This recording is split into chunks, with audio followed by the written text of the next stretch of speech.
Time to talk the World Game, and our man from FNR, Football Nation Radio, Athos Sirianos, joins us, as he had throughout the season. We're not going to be talking only A-League, we're going to be talking about a whole number of things that have been happening around the world, but we've got to start with the biggest score of the night, or this morning. Spain and Germany went into the European Nations Cup match. They both needed a draw to advance to the finals, and guess what? What happened, Athos? Well, one side got a lot more than they bargained for, George. You think? And that was Spain.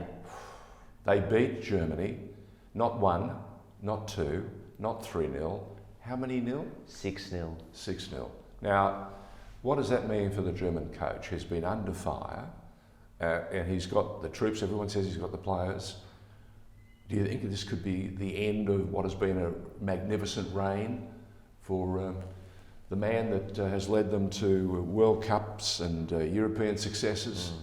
Is this an end of an era for Germany? It could be. Well, he's been the coach since before I can remember, since around 2006. So it's an incredible reign. And you mentioned the World Cup victory in 2014. They made a European Cup final as well as a lot of semi-finals along the way. So normally for a national team coach, anything above 8 years, so 2 terms, 2 World Cups and 2 continental tournaments is an incredible effort, and he's nearly doubled that. And it's weird, you don't really see the Germans in this position. Normally they're very efficient, they know exactly what they're doing, they've got their next 5 moves planned out. So the next few weeks will be telling now, especially after this heavy defeat. I think it's an even heavier defeat, because although Spain is a quality side, it's not the Spanish side of 10 years ago, which was loaded with talent and weaponry of the first order.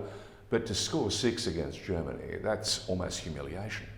To concede 6 against anyone is humiliation. We saw what it did to Brazil when they lost 7-1 to Germany. It sent them into a disarray. Tailspin, yeah. And it can have a long-lasting impact. We even saw it in Australia when we had the consecutive 6-0 defeats before one of the World Cups. We sacked our manager and restarted. So we went to a Confederations Cup and got hit by 6 goals, and that hurt everybody. So these losses, regardless of how significant or insignificant the matches are, they can have long-lasting effects and really come and have a whole clean sweep of the side.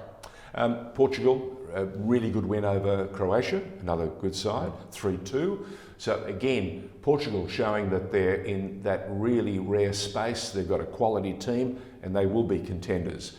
We saw some other results through the week, but the biggest result, of course, over the last 24 hours, 48 hours has been this one that we talk about. Now, let's talk about the Asian Champions League for some of the Australian clubs. The competition is about to start again. COVID has taken a bit of a real good shot at the competition, but it starts again soon. It certainly does. Throughout the next fortnight, all 3 Australian clubs who qualified for last year's edition, we still have to finish that one, that being Perth Glory, Sydney FC and Melbourne Victory, can you believe it, after the year they've had, will be playing the Asian Champions League. It will be very different. The tournament will be taking place in Qatar.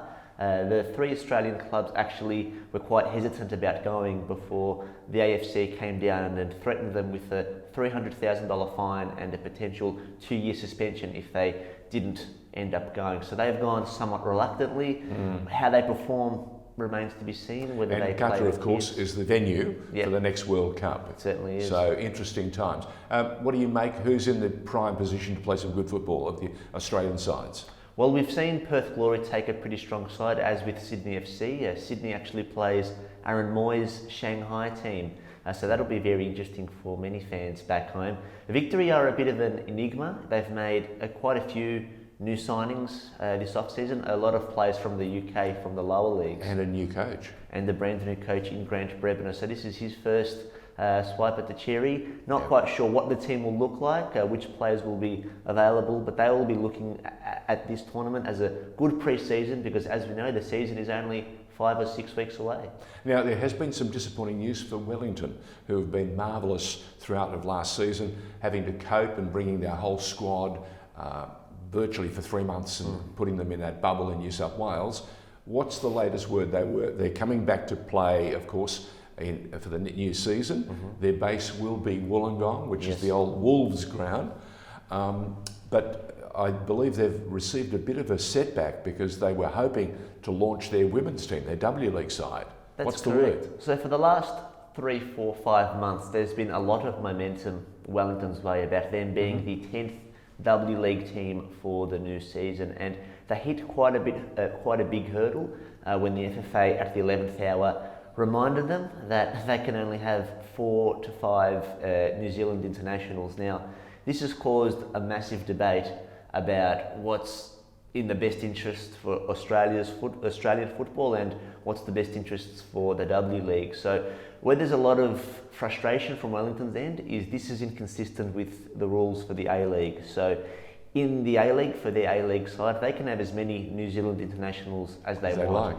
They count as Australian players, let's call them, but this rule has not carried over to the WLeague. Wow. The reason being FFA does not want the New Zealand national side, who we could meet in the World Cup in a few years, to directly benefit from having a whole lot of their players in a professional league. Constant competition, and build a real squad.